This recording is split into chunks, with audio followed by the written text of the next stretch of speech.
Hi friends, R4iലേക്ക് എല്ലാവർക്കും സ്വാഗതം. അപ്പോൾ ഇന്നലെ ഗ്ലോബൽ ഇൻഡിസസ് ഒക്കെ ഒരു നെഗറ്റീവ് ടെറിട്ടറിയിലായിരുന്നു ട്രേഡ് ചെയ്തത്. ഗിഫ്റ്റ് നിഫ്റ്റി പോലും നെഗറ്റീവിലായിരുന്നു. അപ്പോൾ അതുകൊണ്ട് തന്നെ ഇന്ന് ഒരു ഗ്യാപ് ഡൗൺ ഓപ്പണിംഗ് പ്രതീക്ഷിച്ചതാണ്. അതുപോലെ തന്നെ ഇന്ന് നിഫ്റ്റി 24.52 ഓപ്പൺ ചെയ്തത്. പിന്നീട് ശക്തമായ ഒരു ഫോള് നിഫ്റ്റിയിൽ ഉണ്ടായിരുന്നു. 23,880 വരെ പോയിരുന്നു. പക്ഷെ പിന്നീട് എങ്ങനെയൊക്കെയോ 24 മുകളിലേക്ക് ക്ലോസ് ചെയ്യാൻ നിഫ്റ്റിക്ക് സാധിച്ചു. 24,032 ഒടുവിൽ നമ്മൾ ക്ലോസിംഗ് കാണുന്നത്. ഇപ്പോൾ നിഫ്റ്റിയിലുള്ള ഈ ഒരു വളറ്റിലിറ്റിക്ക് പ്രധാന കാരണങ്ങളിലൊന്ന് ഇന്ന് നിഫ്റ്റിയുടെ വീക്ക്ലി എക്സ്പയറിയാണ്. അപ്പോൾ നമുക്കറിയാം, എക്സ്പയറി ഡേയിൽ സാധാരണയായിട്ട് കണ്ടുവരുന്ന ഈ റോൾ ഓവറുകളും അതേപോലെ തന്നെ പൊസിഷൻ സ്ക്വയർ ഓഫ് ചെയ്യുന്നതും കാരണം മാർക്കറ്റിൽ വലിയ തോതിലുള്ള അപ്പ് ആൻഡ് ഡൗൺ സൃഷ്ടിക്കാറുണ്ട്. ഇപ്പോൾ നിഫ്റ്റി 24,000 എന്ന സുപ്രധാന ലെവലിന് താഴെ ട്രേഡ് ചെയ്യാൻ തുടങ്ങിയപ്പോൾ പുട്ട് റൈറ്റർമാർ സ്വാഭാവികമായിട്ടും ഒരു സമ്മർദ്ദത്തിലായി. ആ ഒരു ഇടിവ് പിന്നീട് ഒരു ബൈങ്ങിനും കാരണമായി. എന്നാൽ 24,200, 24,300 ലെവലുകളിൽ ശക്തമായ കോൾ റേറ്റിംഗ് നടന്നതിനാൽ ആ മുകളിലോട്ടുള്ള ഓരോ നീക്കങ്ങളും സ്വാഭാവികമായിട്ടും അവിടെ തടസ്സപ്പെടും. ഇതുകൂടാതെ ഗ്ലോബൽ ജിയോ പൊളിറ്റിക്കൽ ടെൻഷൻസും പുതിയ ചില ഡെവലപ്മെൻറ്റ്സ് മിഡിൽ ഈസ്റ്റിലൊക്കെ ഉണ്ടായതും മാർക്കറ്റിനെ നെഗറ്റീവായി ബാധിച്ചിട്ടുണ്ട്. ഇപ്പോൾ ഗൾഫ് മേഖലയിൽ പ്രത്യേകിച്ച് UAE ഡ്രോൺ മിസൈൽ ആക്രമണങ്ങൾ റിപ്പോർട്ട് ചെയ്യപ്പെട്ടിട്ടുണ്ട്. അതുപോലെ ഹോർമസിലും ഷിപ്പുകൾക്ക് നേരെയുള്ള ആക്രമണങ്ങൾ ഉണ്ടായിട്ടുണ്ട്. അപ്പോൾ അതുകൊണ്ട് തന്നെ ക്രൂഡ് ഓയിൽ വില 114 എന്ന ലെവലിലാണ് നിൽക്കുന്നത്. ഇന്ന് 111 താഴോട്ടേക്ക് ക്രൂഡ് ഓയിൽ വില പോയിട്ടുമില്ല. അപ്പോൾ ഇതൊക്കെ മൊത്തത്തിൽ ഇന്ന് മാർക്കറ്റിൽ ഒരു വളറ്റിലിറ്റിക്ക് ആക്കം കൂട്ടിയതായിട്ട് കാണാം. എന്നാൽ തുടക്കത്തിൽ ഉയർന്നു പോയ ഇന്ത്യ വിക്സ് പിന്നീട് മെല്ലെ താഴോട്ടേക്ക് വന്ന് 17 ലെവലിൽ എത്തിയതായിട്ട് നമുക്ക് കാണാൻ കഴിയും. അപ്പോൾ അവിടെ ഒരു കംഫർട്ടബിൾ ലെവലിലേക്ക് അത് എത്തിയെന്ന് നമുക്ക് മനസ്സിലാക്കാം. അപ്പോൾ ഇതിനിടയിൽ ഇന്ത്യൻ രൂപി 95 എന്ന ലെവലിലേക്ക് ഇപ്പോൾ സ്റ്റേബിളായി നിൽക്കുകയാണ്. ഇതും മാർക്കറ്റിൽ വളരെയധികം നെഗറ്റീവായിട്ടുള്ള ഒരു സെൻറ്റിമെൻറ്റ്സാണ് സൃഷ്ടിക്കുന്നത്. നമ്മൾ മാർക്കറ്റിലെ ഇൻഡെക്സുകൾ നോക്കിക്കഴിഞ്ഞാൽ ഇപ്പോൾ നമ്മൾ കാണുന്ന ഒരു പ്രവണത ലാർജ് ക്യാപ് സ്റ്റോക്കുകളെക്കാൾ കൂടുതലായിട്ട് ബൈങ് നടക്കുന്നത് സ്മോൾ ക്യാപ് സ്റ്റോക്കുകളിലാണ്. ഇപ്പോൾ നിഫ്റ്റി സ്മോൾ ക്യാപ് 250 ഇൻഡെക്സ് കഴിഞ്ഞ ഒരു മാസം നൽകിയ റിട്ടേൺ 14%. എന്നാൽ നിഫ്റ്റി 50യുടെ റിട്ടേൺ 5% മാത്രമാണ്. ഇന്ന് തന്നെ നമ്മൾ കാണുന്നത് നിഫ്റ്റി ഇന്ന് വലിയ തോതിൽ വളറ്റൈലായിട്ട് പോലും സ്മോൾ ക്യാപ്പിൻ്റെ ഈ 250 ഇൻഡെക്സുകൾ നല്ല പ്രകടനമാണ് കാഴ്ചവെച്ചത്. അപ്പോൾ ഇത്തരത്തിലുള്ള ഒരു ബൈങ് ഇപ്പോൾ സ്മോൾ ക്യാപ്പിൽ നടക്കാനുള്ള ഒരു കാരണമായിട്ട് നമ്മൾ കാണുന്നത് ഒന്ന് അതിൻ്റെ വാല്യുവേഷൻ കംഫർട്ടാണ്. ഇപ്പോൾ 2025 സ്മോൾ ക്യാപ്പ് സ്റ്റോക്കുകളിൽ വമ്പിച്ച സെൽ ഓഫ് ഉണ്ടായിരുന്നു. അപ്പോൾ അവിടെ വലിയ തോതിലുള്ള കറക്ഷൻ നടത്തിയിരുന്നു. ഏകദേശം 29% ഇടിവ് ഇൻഡെക്സ് ലെവലിൽ തന്നെ ഉണ്ടായിരുന്നു. അപ്പോൾ അതുകൊണ്ട് തന്നെ ഇപ്പോൾ പല സ്മോൾ ക്യാപ് സ്റ്റോക്കുകളുടെയും വില ആകർഷകമായ ഒരു നിലവാരത്തിലെത്തിയിരുന്നു. അപ്പോൾ സ്വാഭാവികമായിട്ടും ഇപ്പോൾ ഈ ഒരു ഡിസ്കൗണ്ട് റേറ്റിൽ സ്റ്റോക്കുകൾ കിട്ടുമ്പോൾ അവിടെ DIAs വൻതോതിൽ സ്മോൾ ക്യാപ്പ് സ്റ്റോക്കുകളിൽ ബൈങ് നടത്തിയതായിട്ടാണ് നമുക്ക് മനസ്സിലാക്കാൻ കഴിയുന്നത്. കൂടാതെ നമുക്കറിയാം, ഇപ്പോൾ മാർക്കറ്റിനെ നിയന്ത്രിച്ചു കൊണ്ടിരിക്കുന്നത് ക്രൂഡ് ഓയിൽ വിലയിൽ ഉണ്ടാകുന്ന ഫ്ലക്ച്വേഷനാണ്. അപ്പോൾ നമുക്കറിയാം, നിഫ്റ്റി 50ലും അല്ലെങ്കിൽ ലാർജ് ക്യാപ്പിലൊക്കെ ഉള്ള പല കമ്പനികളും ഈ ക്രൂഡ് ഓയിൽ പ്രൈസിനെ ഡിപ്പെൻഡ് ചെയ്ത് നിൽക്കുന്ന കമ്പനിയാണ്. ഇപ്പോൾ റിലയൻസ് ആയാലും അതുപോലെ ഏഷ്യൻ പെയിൻറ്റ്സ് ആയാലും അതുപോലെ പ്രധാനപ്പെട്ട ഓയിൽ മാർക്കറ്റിംഗ് കമ്പനികളായാലും ഇതിനൊക്കെ ഇങ്ങനെ പല സ്റ്റോക്കുകൾ നമ്മൾ എടുത്താലും അവിടെയൊക്കെ ക്രൂഡ് ഓയിലിൻ്റെ ഇമ്പാക്റ്റ് അതിൻ്റെ പ്രൈസിൽ നമുക്ക് കാണാൻ പറ്റും. എന്നാൽ അത്തരത്തിലുള്ള പ്രൈസ് നേരിട്ട് ബാധിക്കാത്ത ധാരാളം സ്മോൾ ക്യാപ് സ്റ്റോക്കുകൾ അവൈലബിൾ ആണ്. അപ്പോൾ അതുകൊണ്ടാണ് അവിടെ കൂടുതലായിട്ട് ബൈങ് ഇപ്പോൾ നടക്കുന്നതിൻ്റെ മറ്റൊരു കാരണം. അപ്പോൾ നമ്മൾ കഴിഞ്ഞ ഒരു മാസത്തെ റിട്ടേൺ എടുത്തു കഴിഞ്ഞാൽ ഈ സ്മോൾ ക്യാപ് 250 സ്റ്റോക്കുകളിൽ ഏകദേശം 20ഓളം സ്റ്റോക്കുകൾ 30% കൂടുതലുള്ള റിട്ടേൺ നൽകിയിട്ടുണ്ട്. അതുപോലെ ഏകദേശം 50ഓളം സ്റ്റോക്കുകൾ 20% കൂടുതൽ റിട്ടേൺ നൽകിയിട്ടുണ്ട്. അപ്പോൾ അവിടെ പ്രധാനപ്പെട്ട ചില സ്റ്റോക്കുകൾ നോക്കുകയാണെങ്കിൽ സെം ഇന്ത്യ പ്രോജക്ട്സ്, HFCL, ഗാലൻ dispatch, Cohance life, Meesho, Welspun corporation, Schneider electric, Bandhan bank, shipping corporation of India, Himadri speciality, electron engineering, data pattern, 5 star business, Bluejet health care, Aditya Infotech തുടങ്ങി ധാരാളം സ്റ്റോക്കുകൾ നമുക്ക് ഈ ഒരു ലിസ്റ്റിൽ കാണാൻ കഴിയും. അപ്പോൾ ഷോർട്ട് ടേമിൽ ഈ ഒരു മുന്നേറ്റം സ്മോൾ ക്യാപ് സ്റ്റോക്കിൽ ഉണ്ടെങ്കിലും നമ്മളവിടെ തീർച്ചയായിട്ടും കോഷ്യസ് ആവണം. കാരണം ഇപ്പോൾ പല സ്റ്റോക്കുകളും ഓവർ ബോട്ട് സോണിലേക്ക് എത്തിയിട്ടുണ്ടാവും. ഇനി നമ്മൾ ഇന്ന് മാർക്കറ്റ് അവറിൽ റിസൾട്ട് വന്നിട്ടുള്ള മഹീന്ദ്ര ആൻഡ് മഹീന്ദ്രയുടെ റിസൾട്ട് നോക്കുകയാണെങ്കിൽ വളരെ മികച്ച ഒരു റിസൾട്ടാണ് കമ്പനി പുറത്തുവിട്ടുള്ളത്. അപ്പോൾ കമ്പനിയുടെ പ്രോഫിറ്റിലായാലും റവന്യൂവിലായാലും വലിയ വർധനവ് രേഖപ്പെടുത്തിയിട്ടുണ്ട്. ഇപ്പോൾ ഇയർ ഓൺ ഇയർ സെയിൽസിൽ 29% വർധനവും ഇയർ ഓൺ ഇയർ പ്രോഫിറ്റിൽ 48% വർധനവും ഉണ്ടായിട്ടുണ്ട്.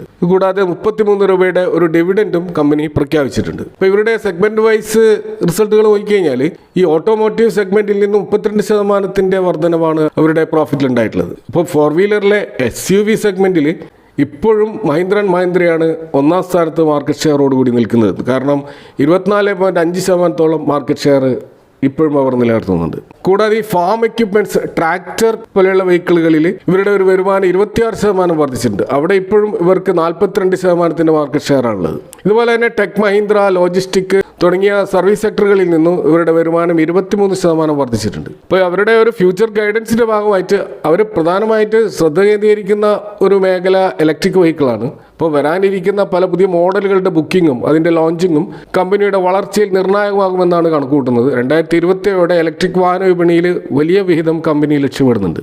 അതുപോലെ തന്നെ ഈ കാർഷിക മേഖലയിലുള്ള ഈ ഫാം എക്യുപ്മെന്റ്സിന്റെ ആ ഒരു മേഖലയിലും ഇവരുടെ ട്രാക്ടർ വിൽപ്പന അത് വർദ്ധിക്കുമെന്നാണ് പ്രതീക്ഷിക്കുന്നത്. കാരണം ഇവിടെ നല്ലൊരു മൺസൂൺ ലഭിക്കുമെന്നാണ് പ്രതീക്ഷിക്കുന്നത്.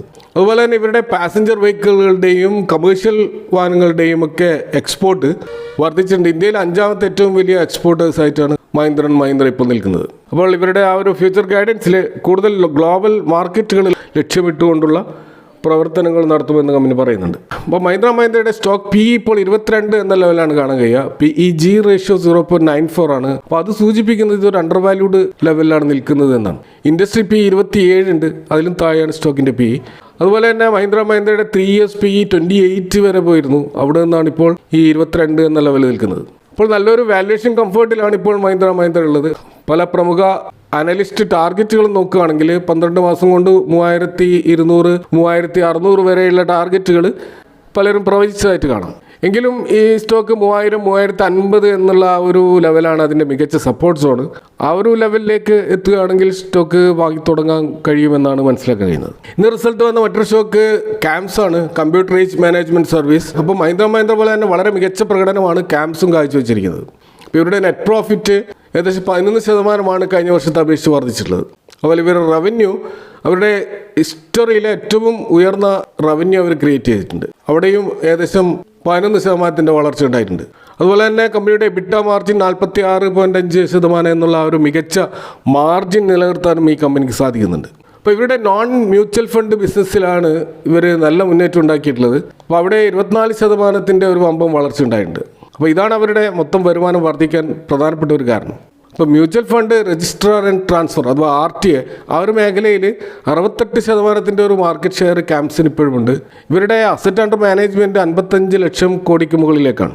അപ്പോൾ മികച്ചൊരു റിസൾട്ട് വന്നതുകൊണ്ട് തന്നെ ഇന്ന് CAMSൽ നല്ലൊരു മുന്നേറ്റം നമുക്ക് കാണാൻ കഴിഞ്ഞു. 9% ഇൻട്രാഡേയിൽ ഉയർന്നതായിട്ട് കാണാം. ഇനി നമ്മൾ കഴിഞ്ഞ ദിവസം വന്ന വെസ്റ്റ് ബംഗാൾ ഇലക്ഷൻ റിസൾട്ടുമായി ബന്ധപ്പെട്ടിട്ട് BJP ഹിസ്റ്റോറിക്കലായിട്ടുള്ള ഒരു വിൻ നേടിയിരിക്കുകയാണ്.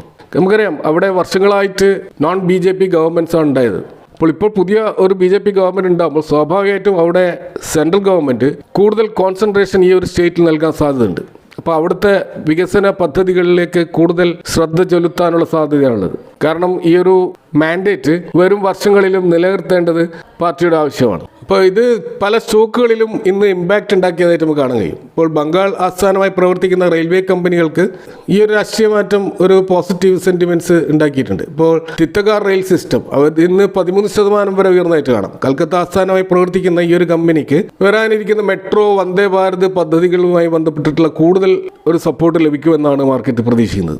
ഇതേപോലെ തന്നെ ടെക്സ്മാക്കോ റെയിൽ എഞ്ചിനീയറിംഗും അവർ ബംഗാളിൽ വലിയ തോതിൽ നിർമ്മാണ യൂണിറ്റുകളുള്ള ഒരു കമ്പനിയാണ്. ബംഗാളിൽ തടസ്സപ്പെട്ട് നിൽക്കുന്ന ഒരു പോർട്ട് പ്രൊജക്റ്റാണ് Tajpur deep sea port project. അപ്പോൾ ആ ഒരു പദ്ധതി പുനരാരംഭിക്കുമെന്നുള്ള വാർത്തകളുണ്ട്. അങ്ങനെയാണെങ്കിൽ അദാനി പോർട്സിനും JSW ഇൻഫ്രാസ്ട്രക്ചറിനും അനുകൂലമായിട്ട് ഒരു മുന്നേറ്റം ഉണ്ടാവും. അപ്പോൾ ഈ പോർട്ട് ഡെവലപ്മെൻറ്റുമായി ബന്ധപ്പെട്ടിട്ടുള്ള ലോജിസ്റ്റിക് കമ്പനികളിലും ഈ ഒരു ഇമ്പാക്റ്റ് ഇന്ന് ഉണ്ടായിട്ട് കാണാം. ഇതേപോലെ കൽക്കത്ത ബേസ്ഡ് ആയിട്ട് പ്രവർത്തിക്കുന്ന ഒരു പവർ സെക്ടറിലുള്ള കമ്പനിയാണ് CESC, Calcutta electric supply corporation. അപ്പോൾ സെൻട്രൽ ഗവൺമെൻറ്റിൻ്റെ പല സെൻട്രൽ പവർ സ്കീംസും ഈ ഒരു കമ്പനി വഴി നടപ്പിലാക്കാൻ സാധ്യതയുണ്ടെന്നാണ് ഇൻവെസ്റ്റേഴ്സ് പ്രതീക്ഷിക്കുന്നത്.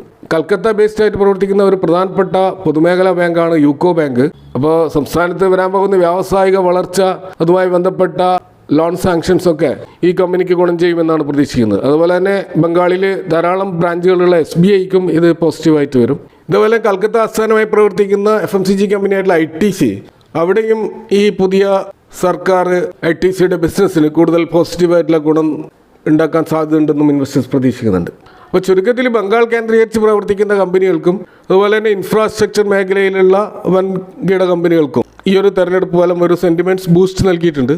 അപ്പോൾ ഏതായാലും ഇതൊക്കെയാണ് ഇന്നത്തെ മാർക്കറ്റുമായി ബന്ധപ്പെട്ട് നിങ്ങളെ ഷെയർ ചെയ്യാനുള്ളത്. ഈ വിഷയങ്ങളുമായി ബന്ധപ്പെട്ടുള്ള നിങ്ങളുടെ അഭിപ്രായങ്ങളും കമൻറ്റുകളും അറിയിക്കാം. Thank for watching. See you next time with another video.